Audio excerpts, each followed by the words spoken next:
Hey everyone and welcome back to another video for today. So let's talk a little bit about AMD. AMD has been around the same price for the last month or so.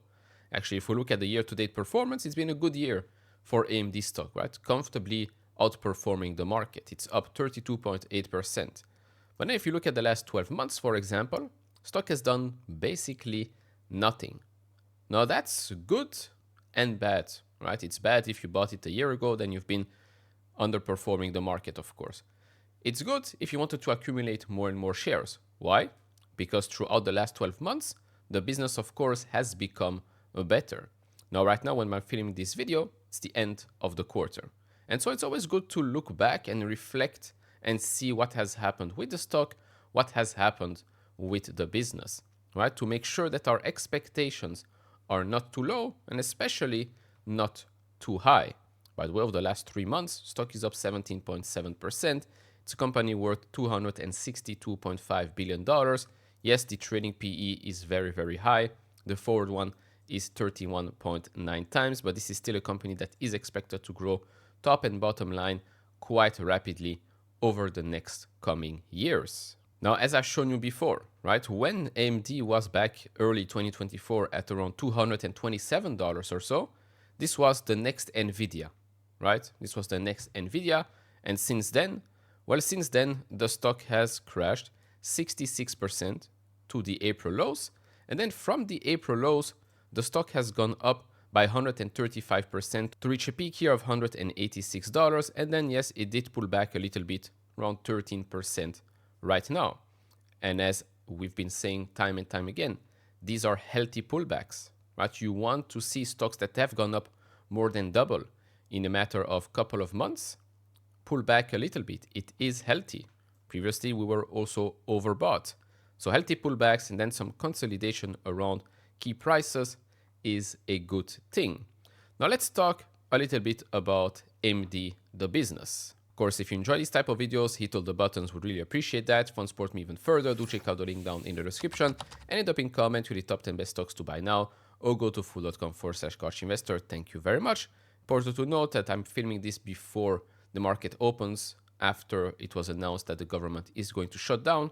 So the price action on Wednesday can be all over the place, but it doesn't really matter that much. Now, to get some more context here, before jumping into the details of what has happened, at the start of September, there was that Goldman Sachs analyst conference, and they told us, of course, the same thing time and time again.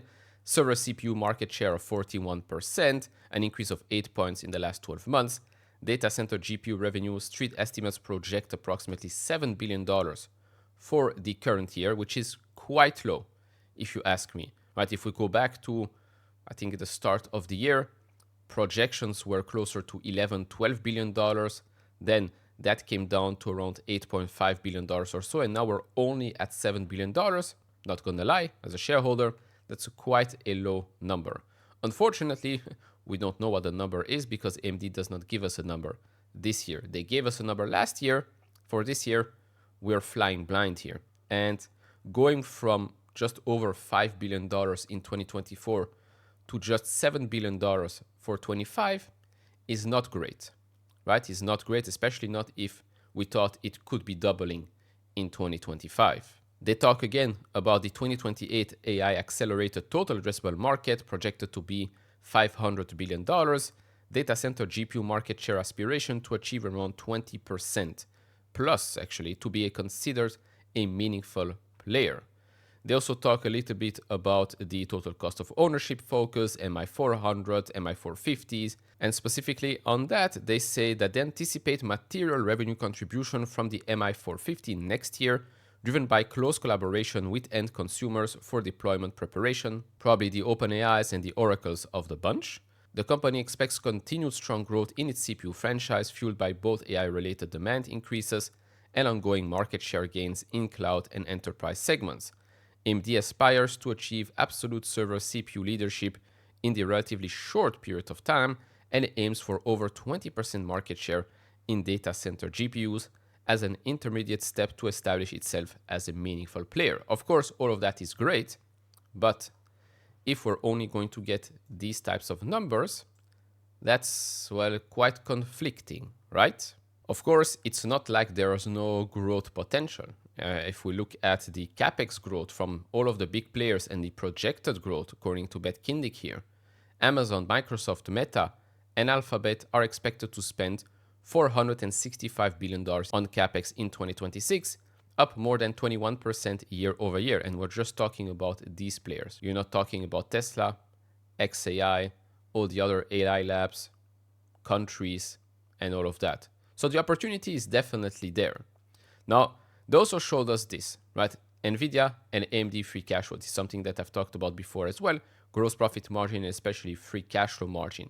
For AMD to be in the trillions of dollars in market cap, you have to match that trajectory, right? The V-shaped trajectory that we've seen from NVIDIA, we're not yet seeing at AMD for the last, well, since fiscal 23 all the way to the expected fiscal year 26 estimates, NVIDIA has grown free cash flow by 25.9 times.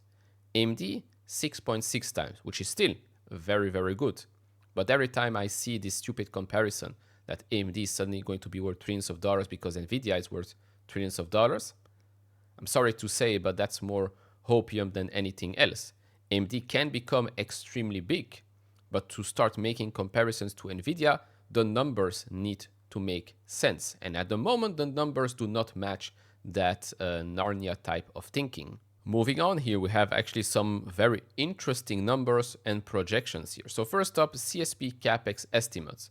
2025 estimates, 2026 estimates. As you can see across the board, we are seeing some growth. Well, not some, a lot of growth here with, of course, Oracle seeing here a huge increase. If you look at 2026, same thing here. We are still seeing a lot of increases, although right now the latest consensus number, the year-over-year increase for Oracle is just going to be 3%, 11% Amazon, 10% Google, 44% Meta, 15% Microsoft. And so all in all, across the board for 26, you can see here $445.8 billion, which is a little bit less than what we've just seen before from IDC. But then again, if we look at the most bullish consensus, that's even higher than what we've seen before at $543.9 billion. So if you want to take the midpoint there, that's also fine, but it just shows you that it's still going to grow quite nicely. Then if we look at AI revenue as a percent of CSP CapEx, NVIDIA AI revenue, and that's interesting.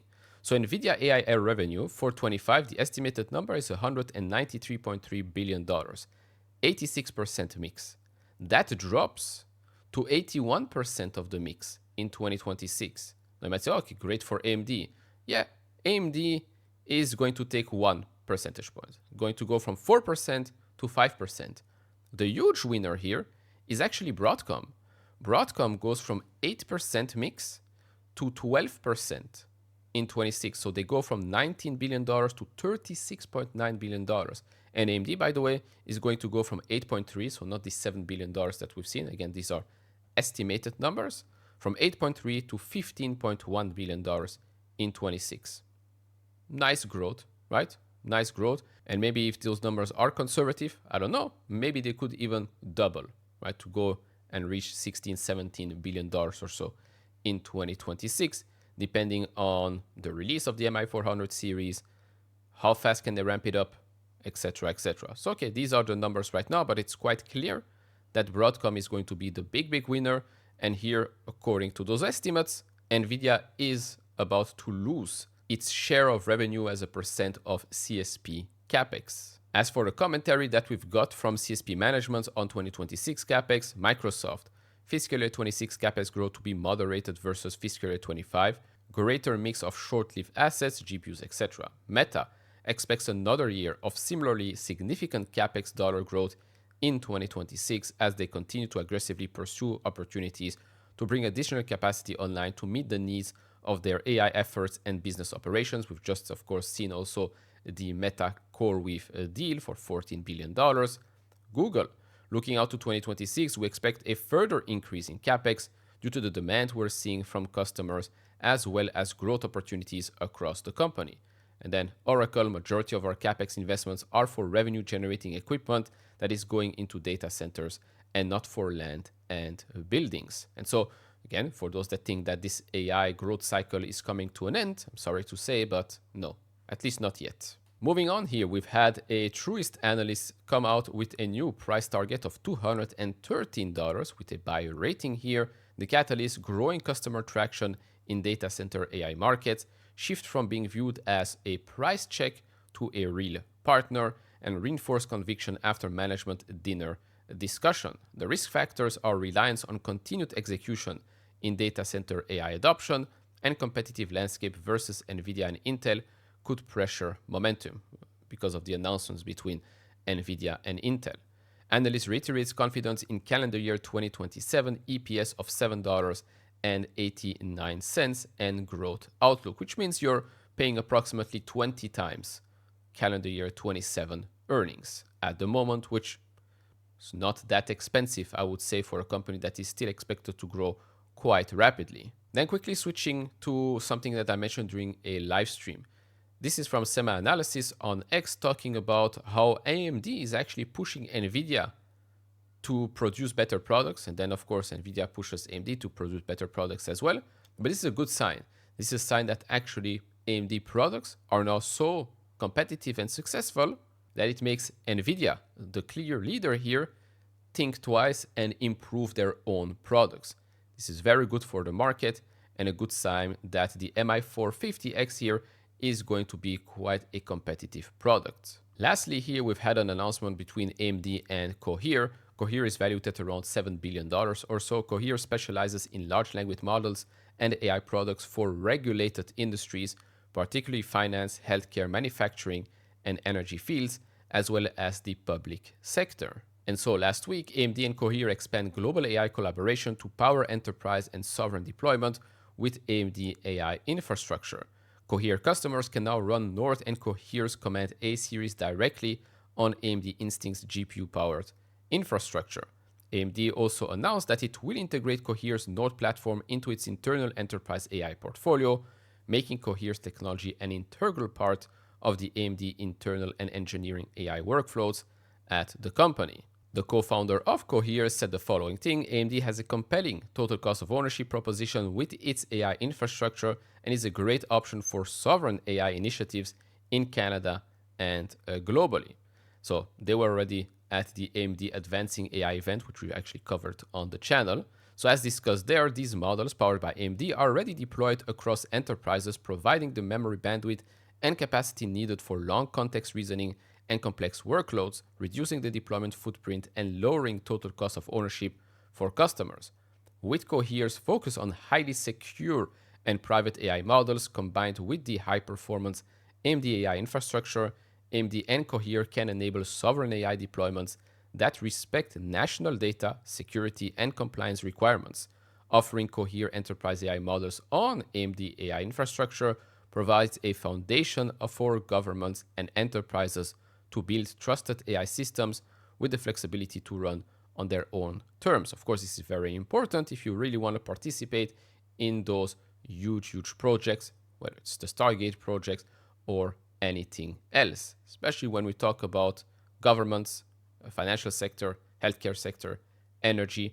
Of course, all of them are already working, right? AI, but these are sectors where you need security, when you need privacy, where they need full control of their data. So this, of course, will help with that. Lastly, quick reminder, we've had that IREN announcement, of course, that they doubled their AI cloud to 23,000 GPUs. They raised their AI cloud ARR target to over $500 million by Q1 2026. And for the first time, we're seeing here AMD GPUs pop up. So they've got 1,100 AMD MI350X GPUs. Remains to be seen what happens going forward. Are we going to get more AMD GPUs, or are they only going to increase their NVIDIA fleet? What type of, reception? What's the reasoning behind offering AMD GPUs? Is there so much demand for that, or are they just trying out new things? They say here, the addition of AMD hardware alongside further NVIDIA GPU broadens IREN's offering and addressable market. Okay, great. But now we can actually focus on IREN and see, okay, are they expanding their AMD fleets or not? And if they are, is it because the demand is just so great, or is it because it's being used for certain workloads? What are they? We'll hopefully get more answers in the coming months, maybe coming quarters. But of course, as an AMD shareholder, Always good to see this. And so lastly here, yes, while the stock has been flat for a while now, I am not worried. I'm actually quite happy that we are stabilizing around the same price, although you can see some fluctuations right here. To go and revisit the 200-day moving average, the stock would have to crash 20%. How will that happen? Could only happen, I believe, if there is a very, very bad earnings report and bad comments during the call. Do I think that will happen? Probably not. All things indicate that not only the data center side of the business, but also the client side, right? Gaming, client, and embedded are all going to have more growth ahead, especially gaming and embedded used to face quite a lot of headwinds. Now we are starting to see some tailwinds, so that should definitely help the overall revenue profile, free cash flow, and profitability profile of the company. So I remain very bullish on AMD moving forward. So always good to go back, check what has happened, check what has happened with the company and the stock, make our expectations quite clear. My expectations with AMD are still, they are going to be a bigger company in the future than they are today. Are they going to replace NVIDIA? No, I don't think so, but that's fine. That's fine. Do I think they will become a $1 trillion company tomorrow? No, but if they continue to grow nicely, if they continue to come out with competitive products, I do think it's just a question of when, not if. So that's about it for me in this video. If you enjoy this type of videos, hit all the buttons, would really appreciate that. And we'll see each other in the next one. Bye bye.